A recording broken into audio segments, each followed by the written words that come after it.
quería ya aterrizar antes que el tiempo nos gane a algunas propuestas más concretas de gobierno. De seguridad todo el mundo está hablando. Yo quisiera hablar de salud, porque la considero la gran ausencia de los debates presidenciales. Va a haber un debate ahorita. Sí, pero lo está organizando el colegio médico. Acaban de invitar, sí. O sea, han tenido que abrir un debate paralelo. Eso está muy bien, ¿no? Como hablemos de la salud sociedad porque civil. el jurado no lo ha considerado. Y de prevención también. Sí. Yo diría que es el segundo problema nacional luego de seguridad. A ver, vamos a sí, corrupción. Bueno, no.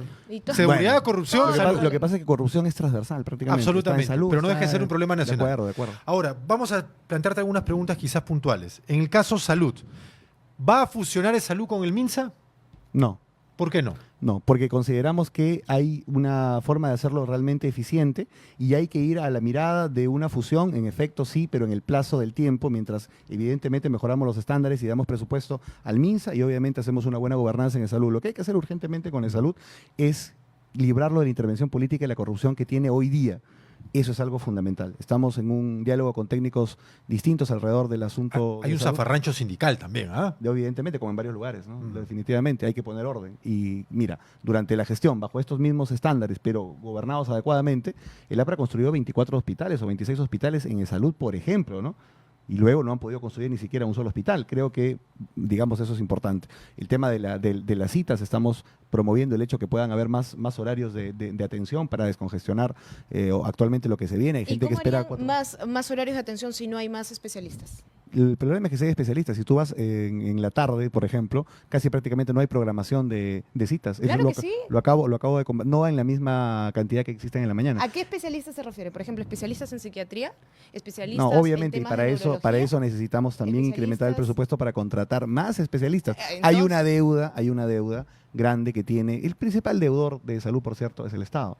Por cierto, y como es el principal agresor de los derechos laborales, el Estado también, como es el principal que incumple, por ejemplo, la contratación en porcentual de las personas con discapacidad, también el Estado. Esas cosas hay que corregir para exigirle al privado que también lo haga, por cierto. ¿Cómo tú le puedes exigir al privado que lo haga si tú como Estado ni siquiera cumples? Tiene que haber una reforma, una buena gobernanza en esa salud, librarlo de la intervención política, hoy es la caja chica de los partidos que están al frente, particularmente, digo, de APP. ¿Cuál es el presupuesto de salud?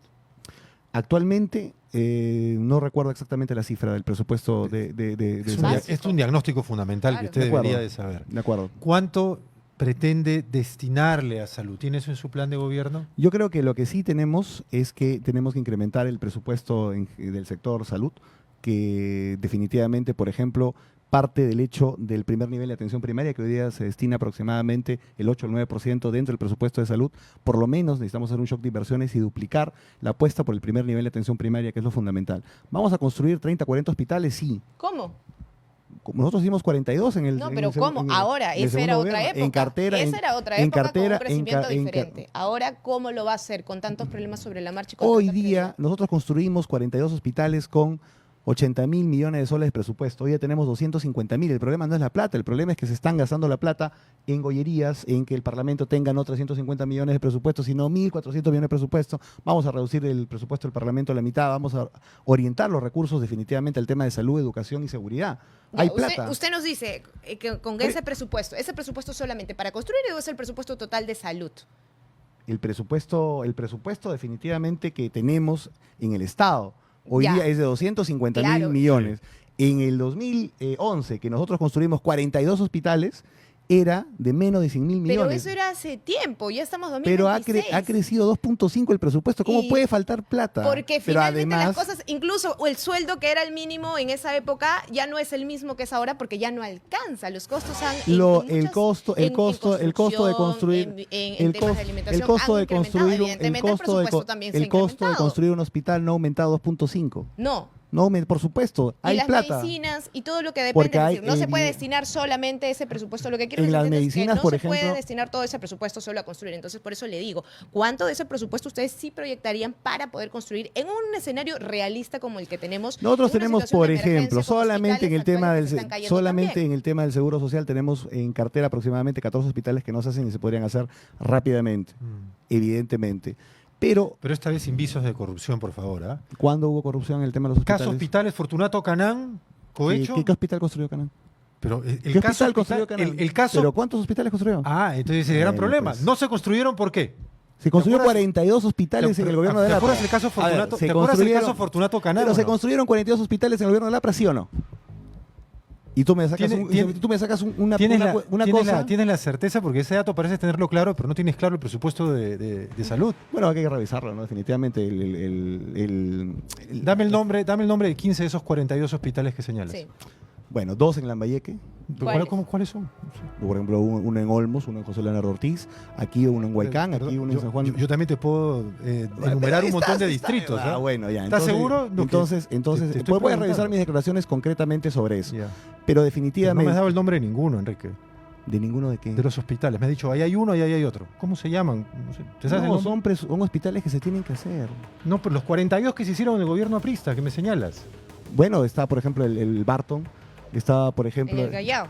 Sí, que eso hizo con APP. Creo que es un sistema importante. Ya, pero está el de Lambayeque. A ver, claro. Se hicieron, entre el MINSA se hicieron 17 más o menos y de salud se hicieron 25 más o menos. Pasemos a un tema fundamental que no tiene necesariamente... Pero me parece gracioso porque tú me dices, me sacas un caso de una persona que no construyó ningún hospital y me dices, si no se hicieron hospitales por la corrupción, pero se hicieron 42 hospitales. Pero no me das el nombre de ninguno. Un Barton, ya, 42. Dame el nombre. El de Lambayeque, por ejemplo. ¿Cómo se llama? El de Chicago, el Hospital Regional de Lambayeque. 2. 40 te quedan. Sí, bueno, pero... ¿Sabes de qué estás hablando? Es que ese es el tema, Enrique. Pero son 40, ya. Tú me dices que no son... Es que es bien fácil soltar así, pero ¿no? Hemos hecho 42. Pero lo hemos hecho. Dime qué 42. En Ica hicimos uno también, ¿no? Te puedo enviar Por favor, hazlo. Por favor, evidentemente. Ya, salud pública es fundamental, pero también hay regulación necesaria en el sector privado. Oligopolios, en farmacias, seguros, clínicas. ¿Cómo quieres abordar ese tema? Costo del crédito financiero, entre otras cosas, ¿no? Creo que el Estado no cumple actualmente su rol regulador, definitivamente. Y eso pasa por permitir, por ejemplo, desde el punto de vista de Indecopi, entre otras cosas, un esquema primero de puertas giratorias y en segundo lugar de ser flexibles, por ejemplo, con la integración vertical que hay en el sector energético, en fin. Creo que el APRA va a reivindicar el rol regulatorio del Estado, definitivamente. Y eso pasa, además de por soluciones de mercado, por ejemplo, en el tema farmacéutico que tú has hablado, para poder ofertar mayor posibilidades de medicamentos a la gente. Y lógicamente también pasa por un tema de forma como el Estado compra. Nosotros vamos a regresar al sistema anterior de compras, que es la subasta inversa, y definitivamente con eso vamos a tratar de bajar el costo. Pero también creo yo, quiero ser el presidente, que pueda firmar el TLC con la India. Creo que es importante poder atraer su industria farmacéutica. Eso es una solución, creo, de mercado que se tiene que dar.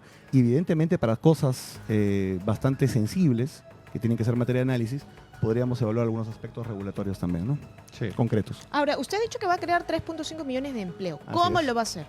Bueno, mira, solamente ampliando la frontera agrícola de 250.000 a 500.000 hectáreas vas a tener ahí aproximadamente 700.000 puestos de trabajo adicionales. Solamente en Chineca, si lo llevas a su máximo punto de expresión, tienes 120.000 hectáreas más. En la margen derecha de Puyango Tumbes tendrías 20.000 más. Tendrías Chavimochi 3, tienes Majes Iguas 2, que te puede dar hasta 50.000 aproximadamente. Ok. De 250.000 a 500.000 hectáreas, ahí nada más tienes 700.000 puestos de trabajo.